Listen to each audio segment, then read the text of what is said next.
Okay folks, today I'm going to show you inside this 1964 to 1965 Muncie M20 4-speed transmission. This is the real deal. You'll see more in the pictures, but it's a real 65 Muncie is what it actually is. If you look at the top, the partial VIN from the car it came out of is 5Z152438. Z shows that this was made at the Fremont assembly plant, like the Chevelle or El Camino, although it could be otherwise. The casting number is 3851325. The assembly code is P0524, as you can see. The rear tail housing is 3857584. The bearing retainer in the front here is 3851326. Anyway, a real nice example. Again, you'll see more in the pictures. There are a few flaws to speak of. The front bearing retainer is held on by studs rather than bolts. Of course, that could just be changed back when you have it apart rebuilding it, but no biggie. There's some grinding here where the pin goes in for the reverse. It looks like it got moved in a little bit. Someone probably ground it out and then made it work. It still works, but a little welding there would make it look nicer. The threads are nice on the tail shaft with the exception of this one. It's weak at the beginning and then gets better as it goes further in. What else can I show you here? The case is really nice. I don't see any welds or anything. There's some casting flaws behind these ears, but it's definitely not welding. It's just part of the casting, which is probably, you'll probably see other ones that are like that from the same date range. The cover's real nice. The pin has been changed to a nut and a bolt here, but besides that, really clean. And the internals of this transmission, which is the point of this video, are very nice and clean. I could only find one flaw to speak of on the cluster gear here, so let me see if I can find it while I'm looking through the camera. Yeah, right there. So right here there's a small chip or flaw. Let me get in there.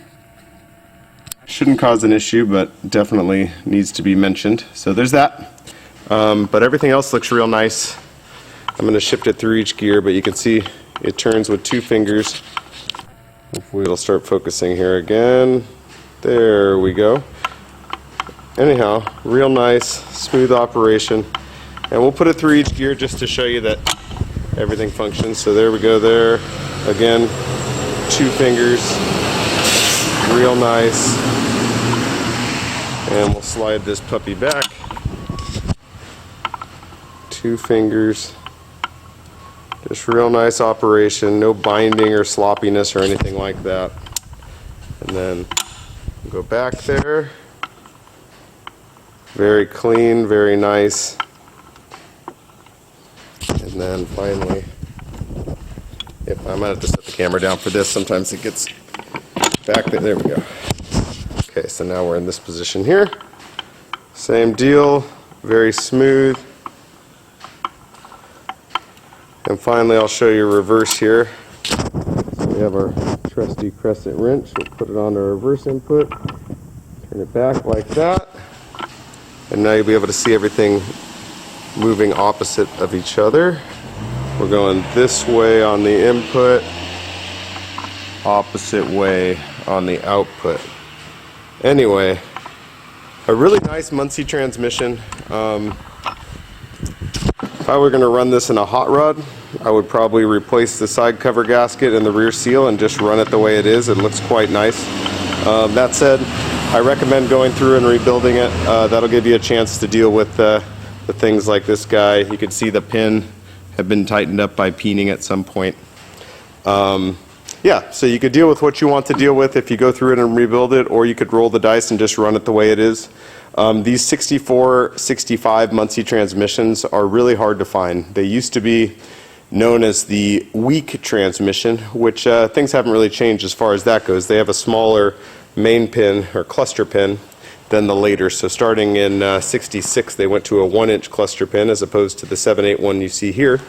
And that caused a lot of these early transmissions to be grenaded. Once the 396 came out in the Corvette and the Impala and stuff, there was just a lot of power, and if you put any kind of big tire underneath the car, the case would kind of flex and the whole thing would grenade.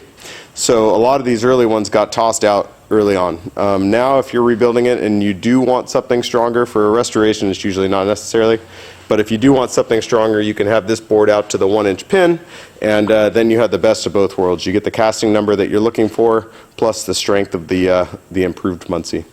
Anyway, if you've been looking for a 64, 65 Muncie 4-speed transmission, look no further. This is a nice one. I'm trying to price it competitively, just given the small condition issues. Here's another thing, a little chip right here. But it's in good mechanical condition, and don't miss it. Thanks, guys.